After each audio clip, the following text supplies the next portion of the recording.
பாஜக முன்னாள் தலைவர் அண்ணாமலை முதலமைச்சராகுவது உறுதி. வரும் 12ஆம் தேதி நடைபெறவிருக்கும் வி த லீடர்ஸ் இயக்க முதல் மாநாடு மாபெரும் அரசியல் மாற்றம் திகழப் போகிறது. அண்ணாமலை ஆதரவாளரும் தொழிலதிபருமான சிவகுமார் நாகர்கோவிலில் தெரிவித்தார். பாஜக முன்னாள் தலைவர் அண்ணாமலை அண்மையில் பாஜகவில் இருந்து விலகி வி த லீடர்ஸ் என்ற பெயரில் புதிய இயக்கத்தை தொடங்கினார். இயக்கத்தின் முக்கிய கொள்கையான போதைப்பொருள் பயன்பாட்டு கலாச்சாரத்தை முற்றிலும் நிறுத்துவதற்கான முன்னெடுப்பாக இந்த இயக்கத்தை தொடங்கியதாக தெரிவித்தார். இந்நிலையில் கன்னியாகுமரி மாவட்டம் நாகர்கோவில் அருகே அண்ணாமலை அணியினர் போதையின் பாதையில் செல்லாமல் இருக்க விளையாட்டு வீரர்களுக்கு விழிப்புணர்வு ஏற்படுத்தும் விதமாக அண்ணாமலை ஆதரவாளர் சிவகுமார் தலைமையில் விளையாட்டு வீரர்களுக்கு விழிப்புணர்வு ஏற்படுத்துவதோடு போதையில் பிடியில் சிக்காமல் இருக்க விளையாட்டு வீரர்களுடன் இணைந்து உறுதிமொழி எடுத்துக்கொண்டனர்.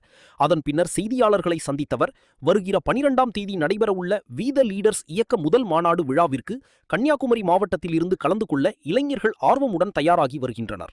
மாநாடு மாபெரும் வெற்றியடைந்து அரசியல் மாற்றத்தை கொண்டுவரும் மாநாடாக அமைய இருக்கிறது. மேலும் குறிப்பாக அண்ணாமலை விரைவில் தமிழகத்தில் முதல்வராக பொறுப்பேற்பது உறுதி என அண்ணாமலை ஆதரவாளர்கள் தெரிவித்தனர். வி த லீடர் இயக்கத்தின் தலைவர் அண்ணாமலை அவர்களின் அறிவுறுத்தலின்படி கன்னியாகுமரி மாவட்டத்தில் போதைக்கு எதிரான விழிப்புணர்வு இன்று நடைபெற்றது.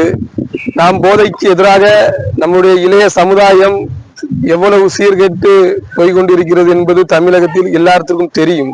அந்த வகையில் இதிலிருந்து நாம் வெளியே வர என்ன செய்ய வேண்டும், எப்படிப்பட்ட முன் ஏற்பாடுகளை செய்ய வேண்டும் என்ற நோக்கில் இன்று கிரிக்கெட் மைதானத்தில் வைத்து இளைஞர்களுக்கு நாங்கள் அந்த போதை விழிப்புணர்வை எடுத்து உரைத்தோம். நாங்கள் உறுதிமொழியை ஏற்று தலைவர் என்ன சொன்னாரோ அந்த உறுதிமொழியை நாங்கள் விளையாட்டு வீரர்களோடு இணைந்து நாங்கள் அதை முழுமையாக ஏற்றுக்கொண்டோம். இளைஞர்களின் போதை விழிப்பு எப்படி நம்ம வெளியே கொண்டு வர வேண்டும் என்றால் அதற்கு ஒரே தீர்வு என்னன்னா, அவர்களின் மாற்றம் செய்து விளையாட்டின் மீது அதிக ஆர்வம் காட்டி அவர்களை கொண்டு வந்தால் மட்டும்தான் போதை பிடியிலும் நம்ம வெளியே கொண்டு வர வேண்டும். அதன் அடிப்படையில் நாங்கள் இந்த முயற்சி நாங்கள் எடுத்துக்கொண்டுள்ளோம்.